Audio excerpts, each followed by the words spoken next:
Сарапшылар балаларды бөліп жармай, жәрдемақыны бәріне бірдей беруді ұсынып отыр. Пікірлерінше әлеуметтік төлем отбасының табысына, мәртебесіне, бала санына қарай үлестірілмеуге тиіс.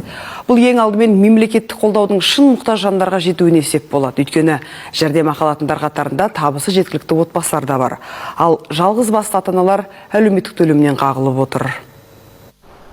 Қазір біздің елде балаларға берілетін жәрдемақы түрі де мөлшері де көп емес. Мәселен, бала күтімі үшін әлеуметтік төлем 1,5 жыл бойы төленеді. Сома шамамен 22 000 теңге. Сондай-ақ көп балалы отбасыларға бала санына қарай үлестіріледі, яғни 4 балаға 60 000 теңге және әрі қарай 4 айлық есептік көрсеткіш көлемінде ұлғайып отырады. Бірақ бұл санатта ұл-қызын жалғыз тәрбиелеп жүрген ата-аналар жоқ. Сондықтан халық финанс сарапшылары әмбебап жәрдемақы енгізуді ұсынып отыр. Соған сәйкес төлем тағайындалуы үшін отбасының табысы, бала саны, мәртебесі ескерілмеуге тиіс. Ал бұл бастамаға қатысты астаналықтардың пікірі екіге бөлініп отыр.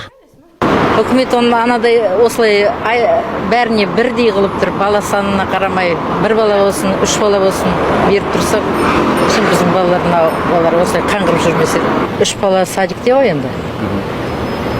3-шісін мысалы бесплатно жіберсе. Ондай да болатын еді, ондай да жоқ қой бірақ бізде. Болмайды бірдей. Әр семьяның жағдайы әртүрлі ғой. Ол многодетныйдің көбі квартирасыз отыр. Күйеулері бар ма жоқ па, әйелінің денсаулығы қалай білмейсің ғой.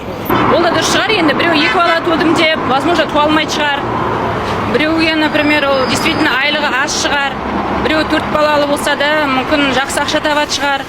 Ол енді көп ақша емес шығар, ешкім одан байып та кетпейді, ешкім жарылда болып қалмайды.